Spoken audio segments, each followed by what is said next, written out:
Dios les bendiga, amados hermanos, en esta hermosa mañana. Voy a invitarles que vayamos tomando nuestros asientos. Vamos a dar inicio al estudio de esta mañana. Gloria a Jesús. Estamos dando un poco de tiempo para que los hermanos se vayan acercando. Un poco difícil cuando no están los pastores, no llegan los hermanos. Entonces tenemos esas dificultades, pero gloria a Dios porque estamos aquí nosotros y los que estamos vamos a recibir la palabra del Señor en esta mañana. Bendecimos el nombre del Señor. Así, amados hermanos, yo voy a invitarles a que nos pongamos de pie, encomendarnos a través de la oración, pidiendo la dirección de nuestro Dios Todopoderoso. Amén. Oramos al Señor en esta mañana. Padre amado y eterno Dios, encomendamos nuestras vidas en esta mañana, nos presentamos delante de tu presencia, Señor. En esta hora, Padre bendito, te damos gracias por la oportunidad que nos das de estar aquí en tu casa, Señor. Bendice a cada uno de mis hermanos que se ha esforzado, Dios mío, que se ha levantado en esta mañana para estar en tu casa muy temprano. Bendice a aquellos que vienen en camino, Dios mío, aquel que está teniendo alguna dificultad, Padre, algún tropiezo en el camino, sea quitándole, Padre, permíteles llegar a tu casa con bien. Guárdales, Señor, tráelos con bien a tu casa. Bendice a las familias que están enfermas, Señor, que están teniendo dificultades en su salud.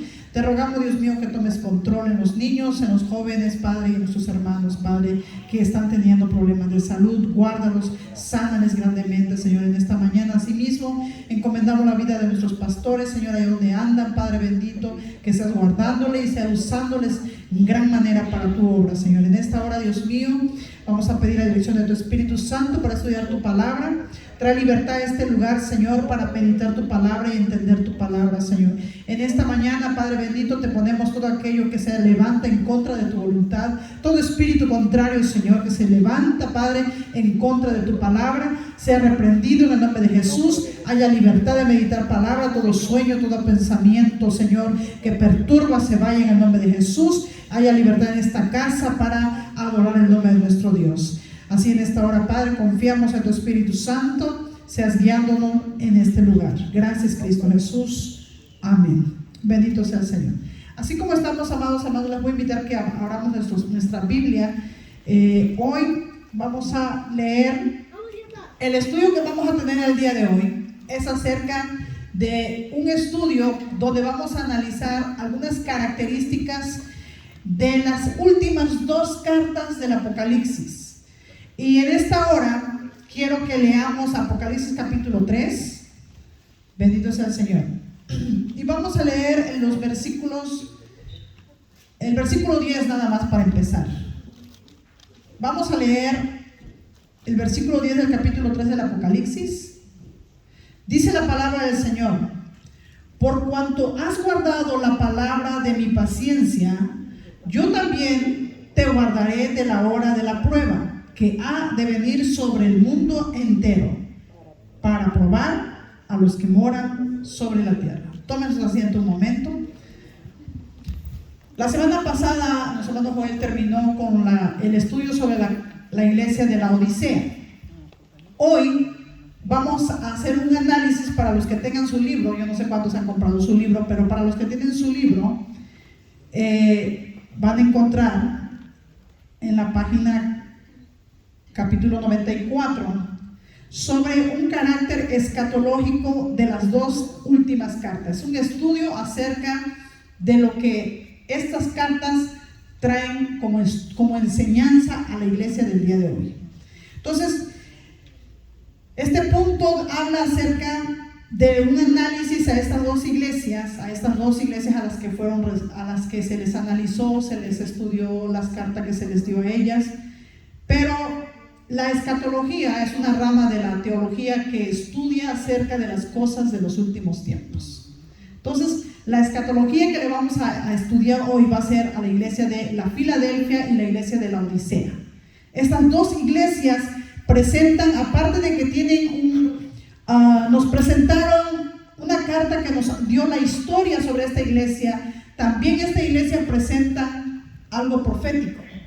Entonces, estas dos últimas iglesias nos presentan algunas características que nos van a ayudar a distinguir a las iglesias de estos últimos tiempos. Entonces, es lo que vamos a estudiar el día de hoy. Y yo les voy a leer este libro donde nos dice carácter escatológico de las dos últimas cartas. Si usted tiene su libro, estoy en la página 94. Dice: los que les damos a las cartas de las 7 iglesias tanto un sentido histórico como proféticos, vemos a Filadelfia y Laodicea como representativas de las iglesias de los últimos tiempos. Primero, los que están preparados para el arrebatamiento de la iglesia. Esta es la iglesia de la Filadelfia. Acabamos de leer el capítulo 3, versículo 10. El Apocalipsis es unas palabras que fueron escritas para la iglesia de la Filadelfia. Y si usted leyó el versículo 10, dice: por cuanto has guardado la palabra de mi paciencia, yo también te guardaré de la hora de la prueba que ha de venir sobre el mundo entero, para probar a los que moran sobre la tierra. Entonces ahorita vamos a entrar a analizar estos versículos que nos ayudan a nosotros a mostrar que esta iglesia es la iglesia que está preparada para el arrebatamiento de la iglesia. Cuando Jesús venga a arrebatar a la iglesia de la Filadelfia representa a esa iglesia que el Señor viene a venir. Y hoy vamos a estudiar para ver, ¿somos nosotros la iglesia de la Filadelfia? Ahora, la iglesia de la Odisea. La iglesia de la Odisea representa a los que necesitan volverse al Señor y prepararse para su venida. ¿Cuántos estuvieron en el estudio acerca de la iglesia de la Odisea? Los que estuvieron en los estudios, cuando se estuvo analizando a la iglesia de la Odisea, pudieron identificar que la iglesia de la Odisea es la iglesia que está tibia. Y el Señor dijo que la quería vomitar de su boca. Entonces, esta es la iglesia que representa a los que no están preparados, a los que necesitan volverse al Señor y prepararse para su venida. Entonces, es lo que vamos a estudiar el día de hoy. Vamos a identificar características de estas dos iglesias para identificar a la iglesia de estos últimos tiempos. Bien, vamos entonces, acabamos de leer el versículo 10. Vamos a volver a leer este versículo 10. En este versículo 10 nos señala exactamente que el Señor le dice a la iglesia de la Filadelfia: como eres una iglesia fiel, una iglesia que está guardando, dice, mi palabra, le dice a la iglesia: yo también te guardaré de la hora de la prueba que ha de venir sobre el mundo entero. Entonces aquí los estudiadores de la Biblia dicen que lo que aquí está diciendo el Señor es que está señalando el arrebatamiento. Antes que venga la gran tribulación para este mundo, la iglesia del Señor va a ser levantada. Amén. Eso es lo que nos está señalando este versículo 10. Entonces, la iglesia esta carta de la iglesia de la Filadelfia, no sé si todos estuvieron durante el tiempo que se estudió la iglesia de la Filadelfia, usted pudo haber entendido que esta iglesia tenía muchos elogios. El Señor le elogió. Es una historia tan bonita, una carta tan linda, tan bella. Entonces vamos a leer lo que nos dice esta carta de la Filadelfia. Vamos a empezar a leer desde el versículo 7 de ahí de Apocalipsis 3. Vamos a leer del 7 en adelante. Vamos a leer toda esta carta que el Señor le dejó a la iglesia de la Filadelfia. Y le dice: escribe el ángel de la iglesia en Filadelfia: esto dice el santo, el verdadero, el que tiene la llave de David, el que abre y ninguno cierra, y cierra y ninguno abre. Yo conozco tus obras. He aquí he puesto delante de ti una puerta abierta, la cual nadie puede cerrar, porque aunque tiene pocas fuerzas, has guardado mi palabra y no has negado mi nombre. Aquí resalta elogios muy bonitos del Señor de parte a esta iglesia, y le dice, la cual nadie puede, le dice, porque aunque tienes poca fuerza, has guardado mi palabra y no has negado mi nombre. Fíjense, una de las características tan fuertes que identificaba esta iglesia. Siguiente dice: he aquí, yo entrego de la sinagoga de Satanás a los que se dicen ser judíos y no lo son, sino que mienten. He aquí, yo haré que vengan y se postren a sus pies y reconozcan que yo te he amado. Por cuanto has guardado la palabra de mi paciencia, yo también te guardaré de la hora de la prueba que ha de venir sobre el mundo entero, para probar a los que moran sobre la tierra. He aquí, yo vengo pronto. retén lo que tienes para que ninguno tome tu corona. Si se dan cuenta aquí, en esta carta señala que esa iglesia ya tenía su corona. Y el Señor le está dando una advertencia y le dice, los está alertando, no se descuiden, no vayan a perder su corona. Entonces le dice, he aquí yo vengo pronto, retén lo que tienes para que ninguno tome tu corona.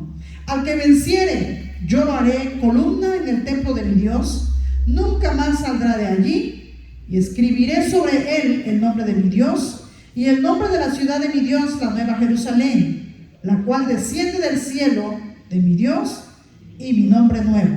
El que tiene oído, oiga lo que el Espíritu dice a las iglesias. Con todo lo que hemos leído, ya se estudió en los estudios pasados. Aquí podemos resaltar, aquí en esta carta hay 4 características que el Señor elogia en esta iglesia. Y vamos a analizar estas 4 características que me gustaría que nosotros como iglesia nos analicemos. ¿Somos nosotros parte de esta iglesia? ¿Somos nosotros esa iglesia que está lista para irse con el Señor?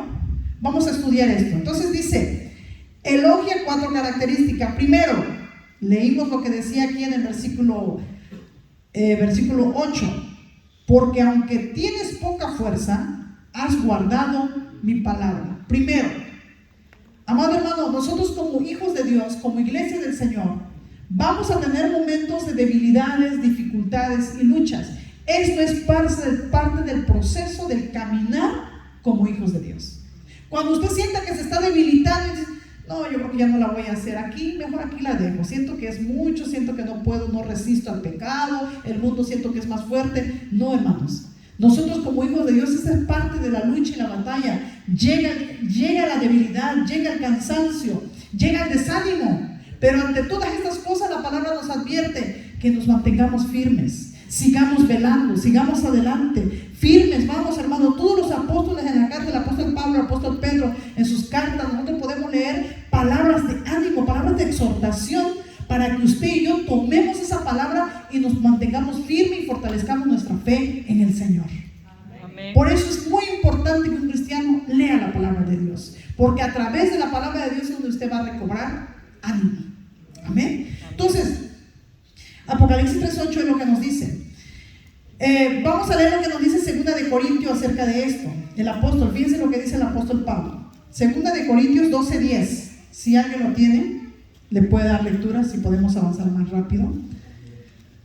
2 de Corintios 12:10 dice, por lo cual, por amor a Cristo, me gozo en las debilidades, en afrentas, en necesidades, en persecuciones, en angustias, porque cuando soy débil, entonces soy fuerte. Fíjense el consejo del apóstol Pablo. La iglesia de la Filadelfia era débil, mas sin embargo esa iglesia se mantenía firme y fiel. Aquí el apóstol nos enseña algo. El apóstol, esa era la vivencia del apóstol. El apóstol Pablo dice, por lo cual, por amor a Cristo, me gozo. O sea, no porque usted hoy amaneció, el problema de nosotros es que cuando nos empezamos a sentir una debilidad, un cansancio, dejamos de buscar del Señor. Ya dejamos de venir a la iglesia y empezamos a dejar, y ya no es prioridad para nosotros buscar al Señor y nos vamos alejando. Pero el apóstol Pablo aquí dice, me gozo en las debilidades. ¿Dónde más se gozaba el apóstol? Dice, en afrentas, en necesidades, en persecuciones, en angustias, porque cuando soy débil, entonces soy fuerte. ¿Qué es lo que quería decir el apóstol Pablo aquí? Aquí el apóstol, hermano, por ejemplo, estas necesidades, cuando usted y yo tenemos necesidades, ¿qué hacemos? Nos quejamos, nos afligimos. El asunto se pone peor cuando no tenemos a nadie que nos eche la mano, cuando no tenemos a nadie que nos diga, oye hermano, no lo he visto en la iglesia, ¿qué pasó? Usted no sabemos si el hermano, su único carro se descompuso, no sabemos si el hermano hoy no llegó, usted no sabe, enseguida decimos, seguro se quedó en el sillón viendo tele, pero no sabemos lo que está pasando el hermano o la hermana, a lo mejor se le ponchó la llanta en el camino, suele pasar, hermano. ¿Y qué es lo que pasa? Luego nosotros humanamente, todas las personas, nosotros en nuestra humanidad, lo primero que hacemos es desesperarnos, nos molesta que nos sucedan estas cosas. Es parte de la humanidad de nosotros. Pero aún con todas estas cosas, no dejemos al Señor, busquemos al Señor.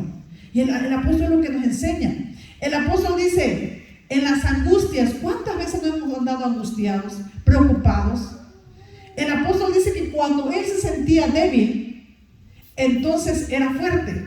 ¿A qué se refiere aquí? Le voy a decir algo. En nuestra carnalidad, este cuerpo humano, nuestros sentimientos, nuestro estado de ánimo se debilita. Hay gente que viene a la iglesia arrastrando las patas. Disculpe la expresión de patas, pero nos venimos arrastrando, hermanos. A veces usted no sabe cómo venimos a veces. Hay días que cualquiera de nosotros le puede pasar. Hay días que quizás no tienes ganas de venir, pero tú traes esta carne. Yo le hablo a mi cuerpo, le digo, hoy dice, no, no me quiero levantar. Con ganas de decirle, hermano Diego, hoy no voy a tocar, no quiero llegar temprano. Bien fácil hacerlo y mucha gente lo puede hacer. Pero cuando uno tiene una responsabilidad, uno dice, este cuerpo a mí no me va a gobernar. Ah, lo siento, te vas a levantar, te vas a bañar y vámonos para la iglesia. El cuerpo, nosotros debemos tener control de nuestro cuerpo. Porque este cuerpo quiere quedarse tiradito en la cama, hermanos. Este cuerpo no se quiere levantar. Entonces el apóstol decía, este cuerpo estaba débil. Pero el apóstol Pablo dice, cuando soy débil, entonces soy fuerte. Aquí entra esto, que usted podrá venir como venga, pero cuando usted viene, su espíritu es fortalecido. Cuando usted entra en la presencia del Señor, usted recibe fortaleza de parte del Señor. Entonces en el espíritu usted se hace una persona fuerte, porque se mantiene firme, confía y no se detiene. Esta enfermedad que a veces nos llega a nuestra vida, te quiere tener tirado en la cama. La enfermedad te quiere tener tirado en la cama, la enfermedad te quiere tener sentado en una silla, la enfermedad te quiere tener en una silla de rueda. Pero no, levanta ese cuerpo y tu espíritu va a ser fuerte. Cuando tu espíritu es fuerte, así es como camina el Hijo de Dios, en fe. Que si me duele mi pie, que si me duele mi espalda, hermano, la carne te va a traer todo tipo de dificultades. El apóstol dice que se presentaban necesidades, persecuciones, angustia, pero ante todas esas cosas que llegaban, él era fuerte. Un hijo de Dios, con todos los problemas que llegan, podrá debilitarse mental, espiritual, sentimental, andas adolorido, andas sufrido, lo que sea. En tus sentimientos andas débil, tu espíritu en tu cuerpo anda débil, pero en el espíritu del Señor eres fuerte, porque no te detienes, te levantas. Y es lo que tenía la iglesia de la Filadelfia. La iglesia de la Filadelfia, el Señor le dice, no eres tan fuerte, eres débil, pero eres una iglesia que le echa ganas. Es una iglesia que no se queda sentada, no es una iglesia que se deja derrumbar, se anima y camina firme hacia adelante. Era una de las cosas que el Señor le resalta en la carta a la iglesia de la Filadelfia. Otro, le dice entonces, has guardado mi palabra. Era una iglesia que se mantenía en la palabra de Dios. Era una iglesia que no dejaba la palabra de Dios. Ellos se mantenían firme, obediente, no solo escuchando, ellos vivían y guardaban la palabra. Era una iglesia ferviente en el espíritu. Dice la palabra del Señor en San Juan 14:23. San Juan 14:23, si lo podemos tener ahí. San Juan 14:23, si alguien lo tiene, lo puede dar lectura. San Juan 14:23. ¿Nadie?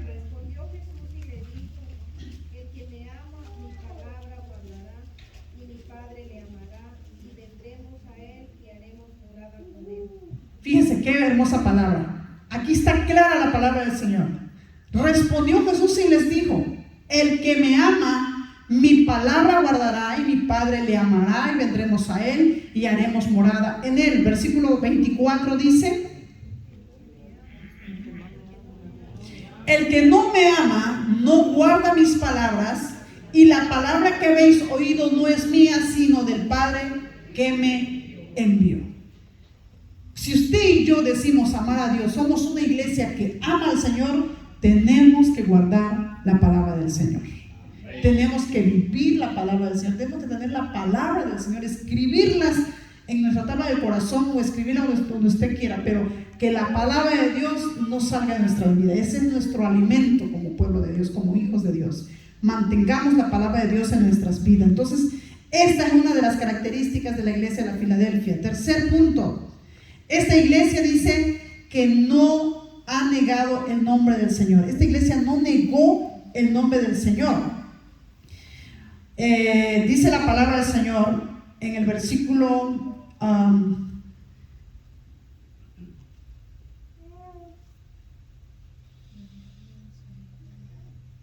donde dice que no había negado su nombre, en el versículo 8. Tienen poca fuerza, no mi palabra. Exactamente, es el versículo 8. En el versículo 8, en sus últimas palabras, dice: y no has negado mi nombre. Era algo fuerte que tenía esta iglesia. Esta iglesia estaba firme y decidida a llevar el nombre del Señor en todo lugar. No negaban el nombre del Señor. Hermano, amado hermano, no nos avergoncemos de ser hijo de Dios. Donde quiera que vayamos, no se avergüence de su trabajo, donde sea. Siempre va a haber gente que va a hacer burla de un cristiano. Pero en mi caso, en mi trabajo, hay gente que te vacila y todo. Pero yo siempre he recalcado esto. Ahí en el trabajo hay un escrito del derecho del trabajador. Y en el derecho del trabajador dice que se debe respetar sexo, color, religión, de todo. Es una de las pautas que están establecidas ahí. Entonces, en el trabajo, siempre que hemos visto ese tipo de bromas, yo les he dicho a los compañeros, si se quieren llevar en broma, adelante, bromen. Pero recuerden, nosotros trabajamos en una compañía que respeta. Ahorita llegó un compañero a trabajar, él es gay. Y ya la agarraron contra él en bromas pesadas. Entonces yo le tuve que decir a los compañeros: miren, aquí hay establecido una regla. Todos tenemos derecho a ser respetados. Si a usted no le agrada la forma de él, solo respételo. Estás en tu trabajo, hagamos nuestro trabajo, pero no nos involucremos. Respetemos religiones. Ahorita, por ejemplo, yo les tuve que recalcar el lunes, porque nos dijeron que decoremos, hagamos decoración de Halloween. Yo tuve que ser clara, le dije al manager, hay un nuevo manager que nos llegó, que él no sabe que yo soy cristiana porque él viene llegando. Entonces yo le dije, yo antes de que comience todo, delante de todo, quiero aclarar, yo no celebro Halloween. Yo fui clara con ellos, para que no me digan, ay, qué chocosa, no quiere ayudar. No, yo tengo que ser clara con ellos primero. Entonces, no tenemos que avergonzarnos quiénes somos, donde quiera. La palabra nos enseña a nosotros, Mateo 10:33. Mateo 10:33. ¿Qué dice Mateo 10:33? Solo para que estas palabras queden plasmadas en nuestros corazones, y cada vez que en su mente usted venga un pensamiento de querer negar al Señor, leamos Mateo 10:33. ¿Qué dice Mateo 10:33? Y a cualquiera que me niegue delante de los hombres, yo también le negaré delante de mi Padre que está en los cielos. Recuerde siempre esta palabra, nunca se avergüence del Señor. Nunca. Debe ser un estandarte que debemos levantar, y donde quiera que andemos, donde quiera que vayamos, siempre levantemos el nombre de nuestro Dios en alto. Pero no el hecho de que yo sea cristiana, yo voy a querer imponer y exigir y criticar y señalar pecados de otras personas. No, yo tengo que ser ejemplo para esas personas. Amén. Eso es lo que nosotros tenemos que aprender y distinguir. Tenemos que mostrar el nombre del Señor, levantar el nombre del Señor, pero con nuestra forma de vida. Porque mis labios pueden decir una cosa, pero mi forma de vida niega al Señor. Entonces tengamos cuidado, aprendamos a vivir como hijos del Señor. Esta palabra mantenga en su mente, memorice esta palabra. Cualquiera que me niegue delante de los hombres, yo también le negaré delante de mi Padre. Recuerde esa palabra siempre. Es una palabra dicha por nuestro Señor. Esta iglesia no negaba el nombre del Señor. Esta iglesia levantaba el nombre del Señor en alto. Es una de las grandes características que tenía la iglesia de la Filadelfia. Cuarto punto. Dice: has guardado la palabra de mi paciencia. Eran estos cristianos que eso lo dicen en el versículo 10. Por cuanto has guardado la palabra de mi paciencia. Aquí no solo se está refiriendo a la palabra que nosotros tenemos aquí, que es el alimento, sino el Señor se refiere a la paciencia, a cómo ellos se han mantenido firmes aún a pesar de las dificultades que llegan a la vida de un cristiano, aún a pesar de las batallas, porque recuerden que tenemos un enemigo que siempre va a querer poner un tropiezo para que tú caigas, un enemigo que siempre te va a querer cortar el camino para que tú te desvíes.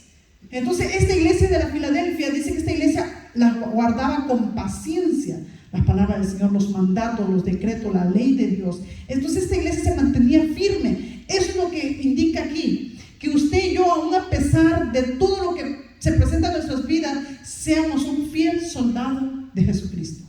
Sigamos caminando firme, que nada nos atemorice. Recuerden que el poderoso camina con nosotros. Amén. Él es el que pelea nuestras batallas. Nosotros no estamos solos. Fíjense, vamos a ver Hebreos capítulo 12. Hebreos 12, 2 al 4. Vamos a darle lectura. Hebreos capítulo 12, 2. Si alguien lo tiene.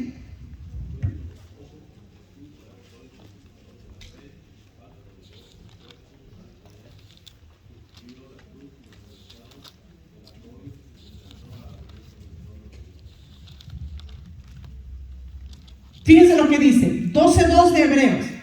Puesto los ojos en Jesús, el autor y consumador de la fe, el cual, por el gozo puesto delante de él, sufrió la cruz, menospreciando el oprobio, y se sentó a la diestra del trono de Dios. Versículo 3. Considerad a aquel que sufrió tal contradicción de pecadores contra sí mismo, para que vuestro ánimo no se canse hasta desmayar. Versículo 4. Porque aún nos habéis resistido hasta la sangre, combatiendo contra el pecado. Fíjense, nosotros creemos que es tan fuerte la batalla que tenemos, que es tan difícil la situación que nosotros vivimos, pero la palabra nos dice, consideren a Cristo. Él padeció, Él llevó las dificultades que nosotros estamos viviendo. Fíjense, el versículo 2, si nos puede regresar, hermano, el versículo 2. El versículo 2 nos exhorta a que pongamos nuestra mirada en el Señor. Dice, puesto los ojos en Jesús, el autor y consumador de la fe, el cual, por el gozo puesto delante de él, sufrió la cruz, menospreciando el oprobio, y se sentó a la diestra del trono de Dios. Veamos cómo el Señor resistió todo el proceso que nuestro Señor vivió. Ahora Él está sentado en el trono. La promesa de todos nosotros aquí es que mantengámonos firmes luchando. Le dice el Señor a la carta a la iglesia de la Filadelfia, que nadie tome tu corona. Ya la tienes ganada, solo mantente firme, solo cuídala. Entonces, como iglesia, nosotros, amados hermanos, en esos últimos tiempos se va a poner más difícil la vivencia de un hijo de Dios, o el mantenerse fiel y santificados en estos tiempos. Todos nosotros aquí sentados, no hay uno que no tenga una tentación de ser su teléfono. Quizás antes de dormir, algo viste que te pudo haber hecho quizás pecar. Algo que te puso enfrente y te dio la oportunidad para caer a un pecado. Hoy en la mañana quizás algo enfrentaste, pero ante todas estas cosas el Señor nos dice que mantengámonos firmes, no nos dejemos caer, vengamos, pongamos la mirada en el Señor. Él batalló, Él sufrió, pero ahora tiene su recompensa, Él está en el trono. Lo mismo los hijos de Dios, no nos cansemos de luchar, no nos cansemos de mantenernos firmes, sigamos adelante, siguiendo y guardando la palabra de la paciencia del Señor. Eso es lo que la palabra nos enseña, que hay que tener y vivir con todas estas dificultades, mantenernos firmes en el Señor. Amén. Entonces la iglesia de la Filadelfia era una iglesia que era en realidad una iglesia que se mantenía luchando por estar siempre firmes. En el versículo 11 del capítulo 3 de Apocalipsis dice, he aquí yo vengo pronto. Dice, retén lo que tienes para que ninguno tome tu corona. Aquí les está exhortando, y esa es la bendición más grande. Qué bonito escuchar. Yo me imagino que cuando esta iglesia estaban todas reunidas y recibieron, la persona que le leyó la carta, cuando la iglesia escuchó esto, porque esta carta era para la Filadelfia, y le dice, retén lo que tienes, dice, para que ninguno tome tu corona.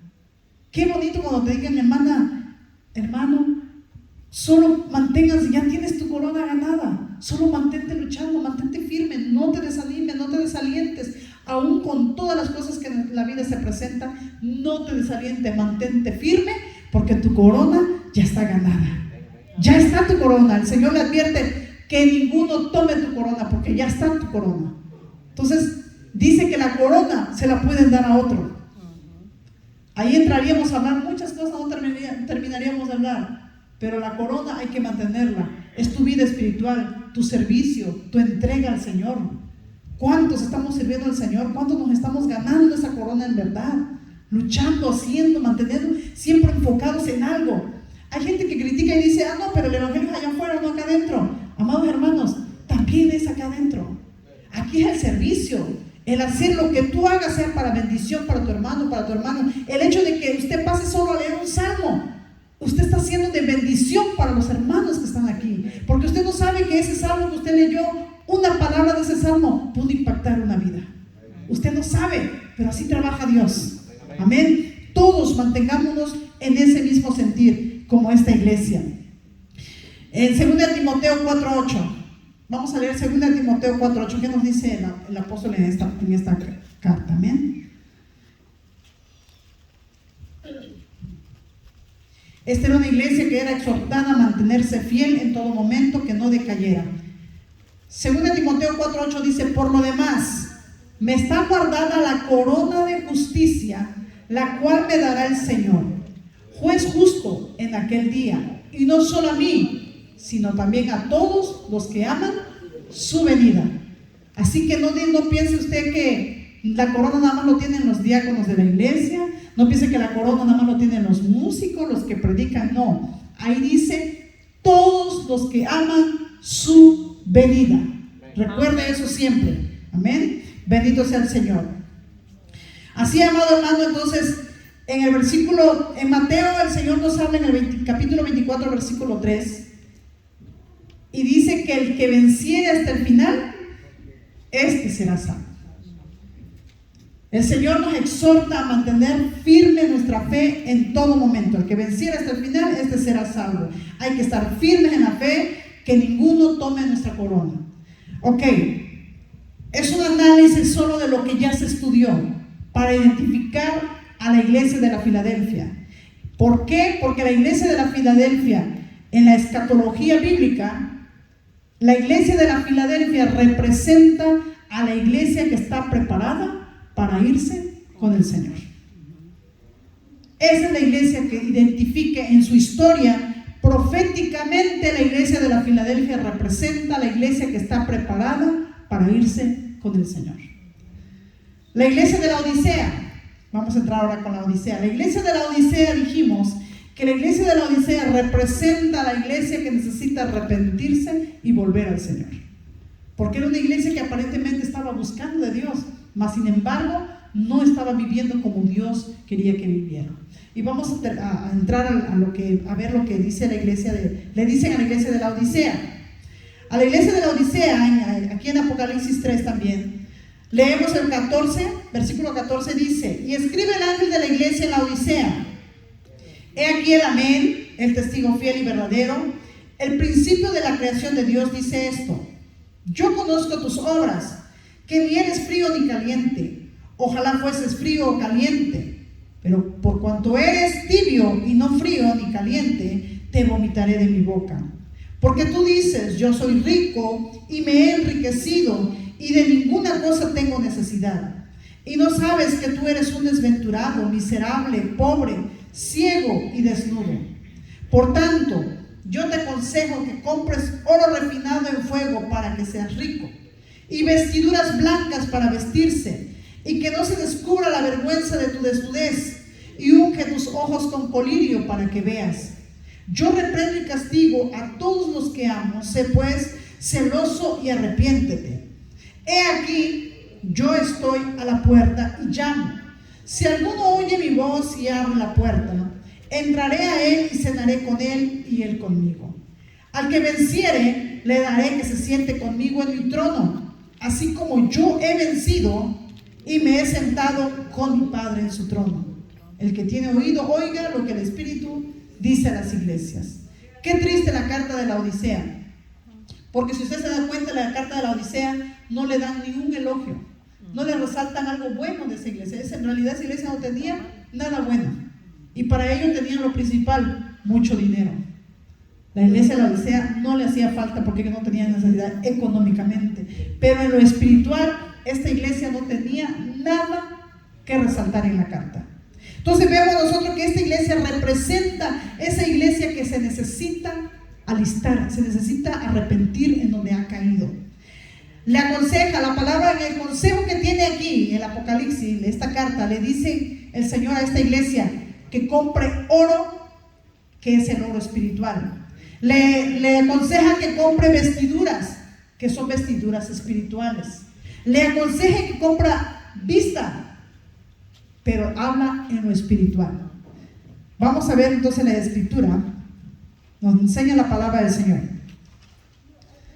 Oro refinado, le dice. Vamos a leer lo que nos dice en la primera carta de Pedro. ¿A qué se refiere ese oro al que le aconseja el Señor Apocalipsis, a la iglesia de Apocalipsis? Primera de Pedro 1:7.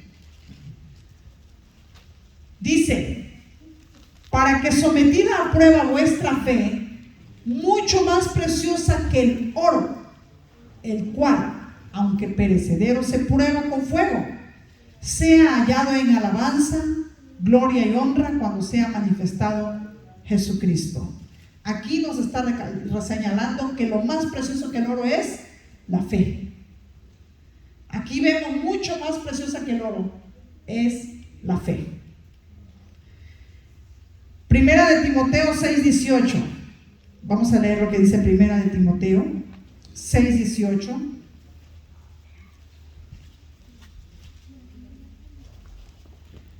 Le dice que hagan bien, que sean ricos en buenas obras, dadivosos, generosos, versículo 19, atesorando para sí buen fundamento para lo que ha de venir, que echen mano de la vida eterna, que sean ricos en buenas obras. Esta iglesia de la Odisea era una iglesia muy rica. Esta iglesia tenía mucho dinero, pero a nosotros como hijos de Dios, aquí el Señor los exhorta en la carta y le dice: yo les aconsejo que compren oro. A nosotros como hijos de Dios, el oro, lo más preciado, y lo más valioso que deberíamos de tener es esto, lo que la palabra nos está enseñando. Aquí le aconseja el apóstol a Timoteo y le dice que sean ricos en buenas obras. Como hijos de Dios, hermano, si estamos fallando en buenas obras y para nosotros ver a un hermano en necesidad no nos conmueve, algo está pasando con nosotros. Cuando nosotros tengamos algún hermano o una hermana que está enfermo, está pasando alguna situación, como pueblo, hijos de Dios, debemos sentir el dolor que ellos están pasando. Tenemos que ver como hijos de Dios, como iglesia del Señor, ver las necesidades de nuestros hermanos. Entonces aquí le aconseja el apóstol en el versículo 18. Vamos a pedir si nos pueden poner el versículo 18. En ese versículo 18 el apóstol le aconseja. Versículo 18. ¿Estamos ahí? ¿Qué dice el versículo 18?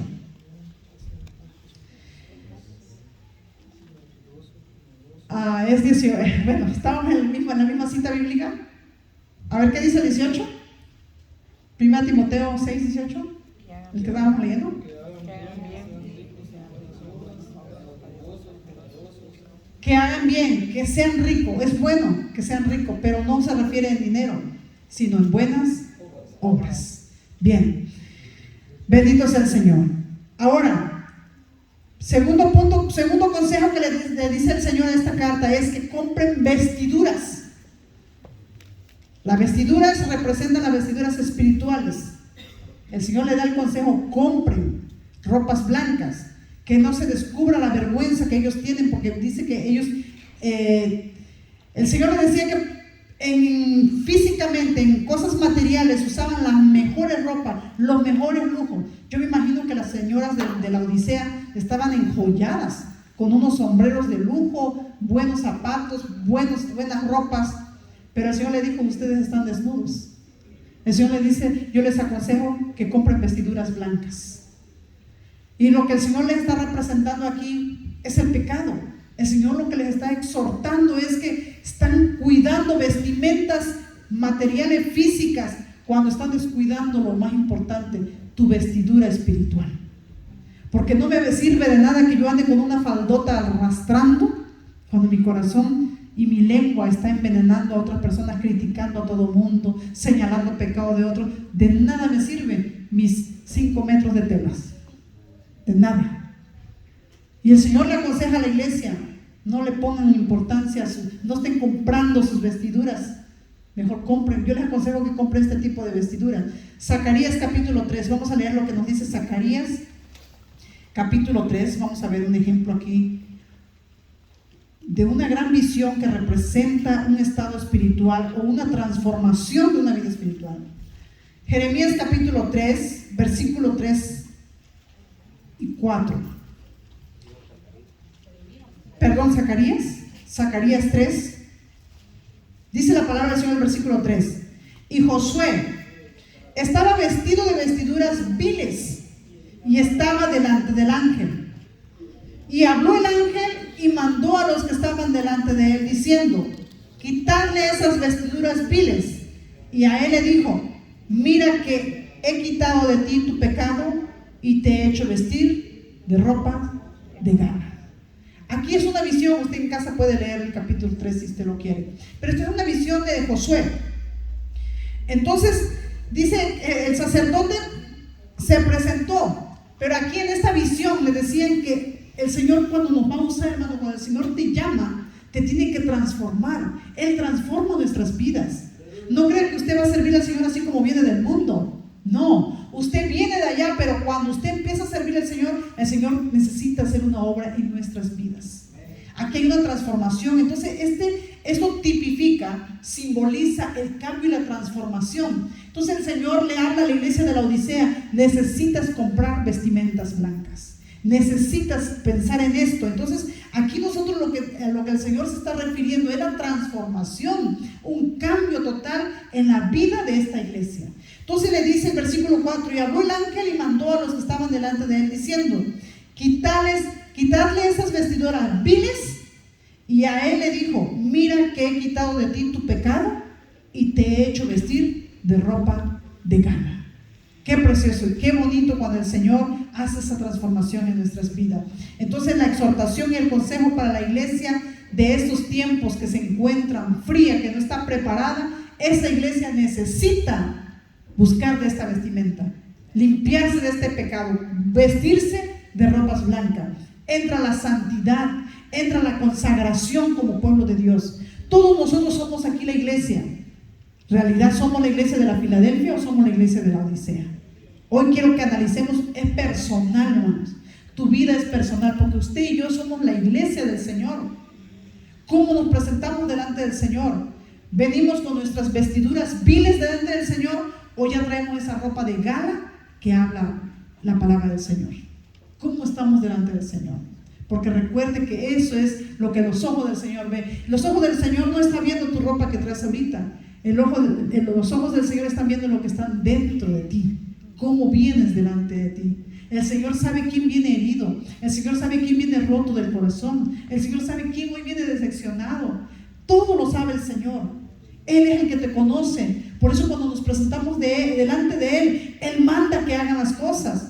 El Señor le mandó un ángel cuando vio a Josué. Lo vio con sus vestiduras viles. Dice que mandó el Señor un ángel a que vistiera a Josué. Hoy, sea como sea que tú hayas llegado, hoy el Señor está viendo tu corazón. Y el Señor va a decirle a un ángel: ve, abraza a ese que está ahí, restáurale, fortalece al que está allá. Aquel que viene triste, el Señor le va a decir al ángel: vamos, ve allá hay alguien que llegó triste, hay que darle alegría, un abrazo, un sentir, un mover. Cuando nosotros nos metemos en la presencia del Señor, decimos: ¿por qué la alabanza? Porque la palabra del Señor nos enseña que el Señor habita en medio de la alabanza. Eso que usted y yo tenemos que saber, hermanos. Si usted sabe que de en medio de la alabanza el Señor se mueve, aproveche.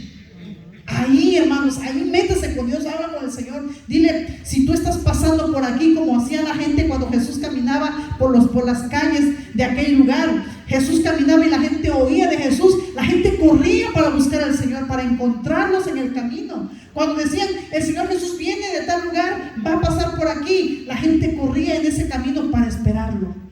Así debe ser la iglesia, hermano. Así debemos disponer nuestro corazón. Si el Señor se va a mover, se está moviendo en este lugar, si el Señor va a caminar y va a pasar aquí, aprovechemos. Ahí, hablemos con el Señor, expongamos nuestra situación, traigamos nuestras vidas al Señor. Eso lo aconsejan a la iglesia de la Odisea, a que compren vestiduras blancas. En Isaías 6:1, vamos a leer Isaías 61:10, perdón. Isaías 61:10. Bendito sea el Señor. ¿Qué dice la palabra del Señor? Dice: el Espíritu de Jehová, el Señor, está sobre mí, porque me ungió Jehová, me ha enviado a predicar buenas nuevas a los abatidos, a vendar a los quebrantados de corazón, a publicar libertad a los cautivos y a los presos, aperturas de la cárcel. Este es el versículo 1. Versículo 10 dice: en gran manera me gozaré en Jehová, mi alma se alegrará en mi Dios, porque me vistió ¿con qué? Con vestiduras de salvación, dice la palabra del Señor. Me rodeó de manto de justicia, como a novio me atavió, y como a novia adornada con sus joyas. ¿A quién les gustan las joyas? Mi respeto a las hermanas que les gusta poner sus aretitos. Se ven bonitas, qué bueno, si les gustan. En lo personal no me llama mucho la atención, pero se ven bonitas. ¿Quién te va a poner tus joyas? Aquí la palabra dice que el Señor es el que te va a vestir y te va a ataviar, te va a poner tus joyitas, te lo va a poner el Señor. Por eso no me pongo, porque estoy esperando a que el Señor me lo ponga. Entonces, aquí habla de las vestiduras de salvación. Bendito sea el Señor. Esa es la vestidura que usted y yo tenemos que preocuparnos como iglesia. Hoy la iglesia de hoy en día, amados hermanos, esto es una exhortación a la iglesia de la Odisea, porque se enfocaba más en lo material, se enfocaba más en sus vestimentas de lujo. Hoy en día no estamos lejos, hermano. En las iglesias del día de hoy, las iglesias hacen hasta presentación y noche de galas, hacen alfombras rojas. No me ha tocado ir y no creo que nunca me inscriba, porque yo no soy de gala.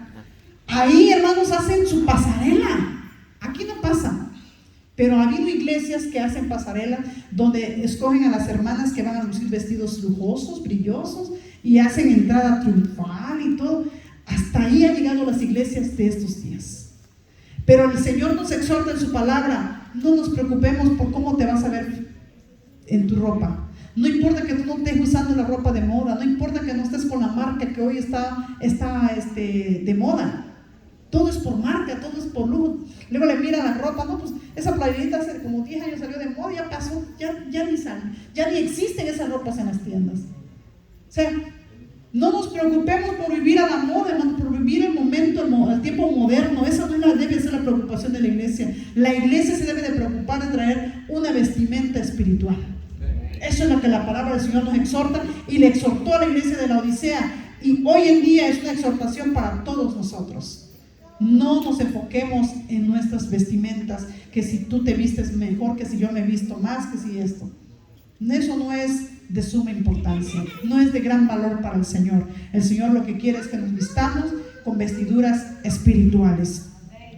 La palabra del Señor le exhorta a la iglesia, que en esta carta le exhorta y le dice: compra visión, porque recordemos que la Odisea tenía un gran medicamento, que ellos sufrían de la vista, tenían los medicamentos para la vista. Entonces el Señor le dijo: no se preocupen de estar creando medicamentos para la vista, mejor compren de la que yo tengo. Y el Señor le dice en Romanos, vamos a leer Romanos capítulo 2, ya vamos a ir terminando porque se nos fue el tiempo. Romanos capítulo 2. Vamos a leer el versículo 19. Bendito sea el Señor. Romanos capítulo 2, versículo 19.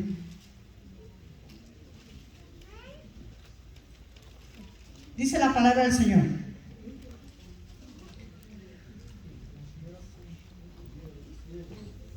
y confías en que eres guía de los ciegos, luz de los que están en las tinieblas, instructor de los indoctos, maestros de niños que tienen en la ley y la forma de la ciencia y de la verdad. Tú, pues, que enseñas a otro, ¿no te enseñas a ti mismo? Tú que predicas que no se ha de hurtar, ¿hurtas? Wow, versículo 22, siguiente dice: tú que dices que no se ha de adulterar, ¿adulteras? Tú que abominas de los ídolos, ¿cometes sacrilegio? Tú que te jactas de la ley, con infracción de la ley deshonras a Dios, porque como está escrito, el nombre de Dios es blasfemado entre los gentiles por causa de vosotros. Es una exhortación tan fuerte que el apóstol hace a esta iglesia. Y una de las principales, creo que aquí en esta iglesia nosotros siempre hemos sido enseñados: procuremos vivir lo que predicamos.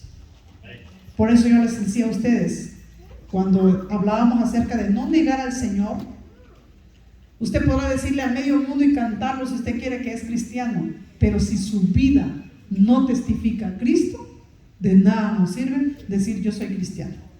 Nuestra vida debe dar ejemplo de quienes en realidad somos. Amén. Entonces el Señor aquí le dice: ¿cómo pueden guiar a otros si ellos no ven? Por más que tuvieran ellos, la iglesia de la Odisea tenía el medicamento especializado para la vista, por más que en su vista físicamente estaban excelente al 100%, o no sé la numeración de la vista, pero la vista tiene una numeración de qué calidad es la numeración. ¿Cuál es la mejor? ¿El 20? 20. Bueno, hay una numeración para la vista. Cuando tu vista está perfecta, tienes el 20-20. Cuando no, vamos bajando. Entonces, aquí le dice al Señor: ¿cómo tú puedes estar cuidándote de tus vistas cuando en tu vista espiritual tú no ves nada? En tu espíritu, en tu vida espiritual no puedes mirar cuando el pecado está llegando a tu vida, cuando la maldad está llegando a tu vida. Tus ojos espirituales ya no pueden distinguir entre lo bueno y lo malo. ¿Por qué? Porque no nos estamos cuidando de nuestros ojos. Fíjense, 1 Juan 2:11. Ya vamos a ir terminando. 1 Juan 2:11. Dos citas más y terminamos. Recuerden, estamos estudiando características escatológicas de las dos últimas iglesias que representan a las iglesias de estos últimos tiempos. 1 Juan 2:11 dice: pero el que aborrece a su hermano está en tinieblas y anda en tinieblas y no sabe a dónde va, porque las tinieblas le ha cegado los ojos. Fíjense, el Señor te dice: compra vista conmigo, vengamos al Señor. Una de las grandes cosas que nuestros ojos espirituales tienen que ver es cuando tenemos que distinguir, hermano. Dice: el que está en tinieblas, anda en tinieblas y no sabe dónde va, porque las tinieblas le ha cegado los ojos. Alguien que tiene una vida espiritual que no puede visualizar más de las cosas, se la agarra con sus hermanos. Amén. Quizás usted entró hoy y un hermano le hizo una mala cara y usted ya se puso que ya para el próximo domingo no venga. Espiritualmente tienes que saber que tu lucha no es contra tu hermano. Tenemos un enemigo y ese va a buscar manera de cómo hacerte caer. Pero como usted es tan pobre en espíritu y muy poco en lectura, no sabe reconocer quién es tu verdadero enemigo. ¿Y qué es lo que hace? Te la agarra con el hermano, que ya no le habla al hermano, que ese hermano tiene mal carácter, yo no le voy a hablar. El Señor te enseña: ama a tu enemigo. El Señor te enseña: muéstrale el amor que el Señor ha puesto en tu vida, muéstraselo al hermano, muéstraselo a la hermana que tiene ese mal carácter. Porque mi respeto para los que tienen mal carácter, porque de verdad que a veces uno se acerca, hermanos, y te ignoran. Respetamos, es su ambiente, ellos es su vida, respetamos, pero hay que amarlos como son, hay que soportarlos como son. Hay gente que usted va y le da la mano y apenas te quiere mirar, hasta así te hacen. Lamentablemente existe, pero usted no se moleste, hermanos, ámelos. No se moleste si usted se encuentra: ay no, esa hermana ya ni la voy a saludar porque es así. No, entonces ahí estamos nosotros enfermando nuestro corazón. Entonces nos volvemos, dice: el que aborrece a su hermano está en tinieblas. Y usted y yo no estamos en tinieblas, usted y yo estamos en luz. Y si estamos en luz, sea cual sea la actitud o el carácter de los hermanos o de los amigos que lleguen, tenemos que aprender a recibirlo, amarlos como son, y esto no pasa nada. Un saludito, una mala cara, no va a depender y va a dejar caer lo que me ha costado seguir este caminar en el Evangelio. Tanto, hay muchos que se les ha sido fácil el Evangelio, pero muchos hemos sufrido en el Evangelio. Mucho el permanecer firme y el estar aquí hasta el día de hoy, hemos pasado muchos procesos, y no por un mal saludito, uno de mala cara, me va a hacer caer. No, a mí me ha costado estar hasta donde estoy. Entonces, no permitamos que el enemigo, por causa de alguien más, te haga caer de la gracia. Recuerden, no es tu hermana, no es tu hermano, no es la hermana del mal carácter, no es el hermano enojón, no es Satanás, ese es nuestro enemigo. Solo oremos siempre para mantenernos firmes. Recuerda el consejo que le da el Señor a la iglesia de Filadelfia: retén lo que tienen para que ninguno tome tu corona. Espero usted haya entendido y aprendido el día de hoy a distinguir estas características de estas iglesias, identificar a las iglesias de estos últimos tiempos. Amén. Hasta el día de hoy, hermanos, hasta aquí dejamos nuestro estudio, terminamos. La siguiente semana seguimos con otros temas. Hoy terminamos con este estudio. Así que, amados hermanos, les voy a invitar a que se pongan de pie. Vamos a dar gracias al Señor por esta palabra, y en breve estaremos continuando nuestro servicio. Amén. Oramos al Señor. Padre eterno, glorioso Dios, gracias por tu palabra, Señor. Bendecimos tu nombre, exaltamos tu nombre, bendito Jesús. En esta hora, Señor, bendice a cada uno de mis hermanos. Vamos a iniciar nuestro servicio para alabar y glorificar tu nombre. Sea tu nombre bendecido en todo momento. Te exaltamos y te glorificamos, Padre eterno. En el nombre de Jesús te damos gracias. Amén. Salúdense, amado hermano, acérquese, salude a sus hermanos, y en breve comenzamos el servicio. Amén. Dios les bendiga.